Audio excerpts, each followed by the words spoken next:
Pete, when you ready? Happy? Yeah. Good afternoon, you well? Yeah, very well, thank you. I'm very well. Talk us through the penalty, because it looked like a pivotal moment in that game last night and you didn't seem to flinch. No, it was just another day, you know. That's my job, I'm there to do that. It's been a long time coming.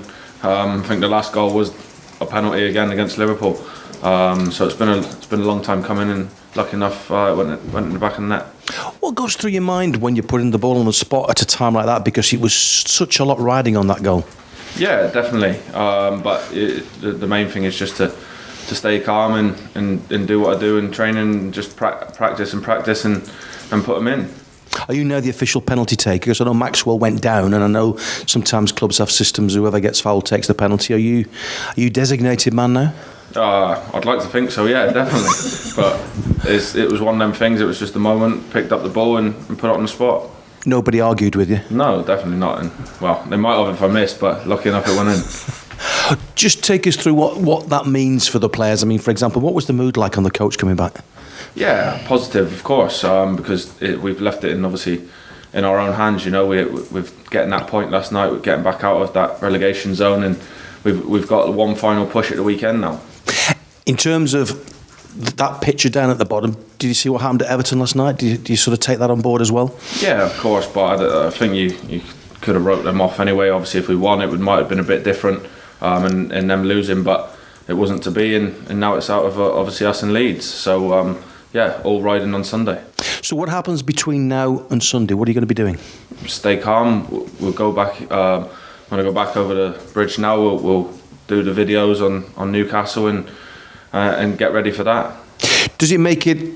I mean, it's a really interesting scenario, obviously, with those two games now. But I mean, former manager at Newcastle, a couple of former players that used to be at Burnley. I mean, all adds to the mix, doesn't it? Yeah, definitely. But in our hands, there's only another game, you know, and another one, a big step to survival in this league, and hopefully we can do that. What do you think it's going to be like, Turf Moor Sunday? It'll be packed. It'll be buzzing, and it's something that we can give back to the fans. We've not really given them a good season this year, and hopefully we can send them off happy and staying in the league. Are you a nervous player? Are you going to start suffering from nerves in the build up to that game? No, definitely not. You have to take every game as it is, and this is what we strive to do every day. And these are the moments that, obviously not the relegation scrap, but this is the big moments. We've got a good dressing room. We've got to know how to avoid all of this. So hopefully we can come through it on Sunday. You've been here a while, and I think you'll have suffered maybe just one relegation. Am I right? Yes. Yeah, but then promotions and Premier League's survival and everything else. Have you ever been in a situation like this where it's down to the final 90 minutes of the season? No, definitely not. This is something new for me, but yeah, hopefully we can, like I say, we can all come together and get the job done on Sunday. Has anybody mentioned the Orient game to you? Because I know that happened before you were actually on the planet, back in '87. No, they haven't. No, definitely not. You need to find out about that, because that was right the last game to stay in the Football League. It was a very interesting afternoon. Maybe one similar to what we're going to have on Sunday, but you've not heard of the Orient game? No, maybe when I get back over the bridge, I'll ask a few of the older ones what actually happened. Yeah. That's lovely. Thank you. Hi, Ashley. Just quickly on last night, when Steven Gerrard came in to speak to us afterwards, he was pretty adamant he should have been sent off for the elbow on Tyrone Mings. I just wondered how you saw it at the time, and have you seen it back, and any thoughts? Yeah, obviously at the time, I never thought obviously nothing of it. Just me going to challenge for the ball. Obviously eyes are clearly on the ball.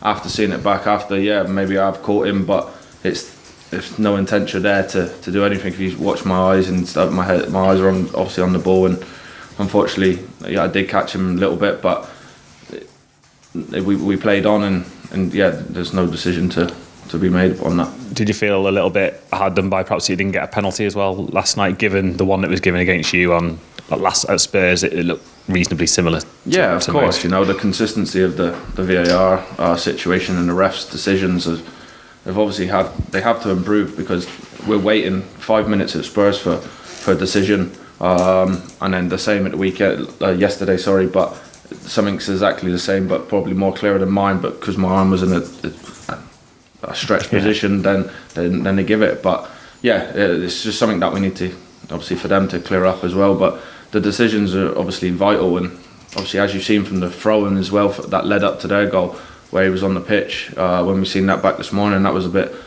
of a hard to take one, really, because he was on the pitch when he threw it, and obviously the delivery and the goal from them was obviously good from their point of view, but it's just something that we need to clear up from our side. Yeah, you spoke last night about the importance of Nick Pope, and he made some really big saves last night. You had a chance to win it at the end with Wout as well. I think, having seen it back, it's some block from Tyrone Mings to stop it going in. How, as someone who gave a penalty away, albeit very unfortunately, and then bounced back and scored a really important goal, how that shows how quickly it can change, I guess, for Wout, doesn't it, in terms of picking him up? Yeah, of course. I think he's been around long enough. You know, as a striker, you miss these chances and you get scrutinised, but now you just look forward to the next game and hopefully put everything right. Where would survival this season sort of rank for you in terms of an achievement? Obviously, you've had some tremendous highs at this club and elsewhere, but how big an achievement would this be, given the way the season's unfolded? Huge achievement, you know, from where we were. To win 3 games, I think it was, in 20 odd games, is not good enough by any means. That's relegation right there, staring at you. But with the lads have done well to turn it around, and hopefully that now we can get this final win at the weekend and get out of there and obviously be safe. How hard has this season been for you personally, or how different has it been, given obviously you had a bit of an injury and you've been in and out of the side a little bit? How have you sort of found the season as a whole? It's been very tough for me personally. Probably one of my lowest points in my Burnley career. But that's just something I always have to stay focused on, stay there, be with the lads, and hopefully just wait for that one chance. And lucky enough, I've had that the last few games. Is there an element of just sort of reminding everybody that, you know, you can still cut it at Premier League level when you come back into the team in the last few weeks? Of course, I believe my own ability, you know. I've believed it time and time again, and that's all I can do. But it's not just about me, it's about the whole collective of the team in the changing room, that we've got one final push on Sunday, and hopefully we can do it. Last one from me. Obviously, massive game on Sunday for the club. How does it impact yourself individually? I think there's an option on your contract, but we're not sure what division Burnley are going to be in. We're not sure who the manager is going to be in. How does it sort of sit with your future at the moment? That's parked to one side. You know, we've got one. It's not about me and my family. You know what I mean? That's a discussion to have after Sunday, with the owners, with whoever's there to speak to. But like I say, that's parked to one side. All I'm concentrating on is to stay in the Premier League, and obviously to help the boys out come Sunday. Top man. All the best for the weekend. Any questions? That concludes broadcast session. Cameras off, please.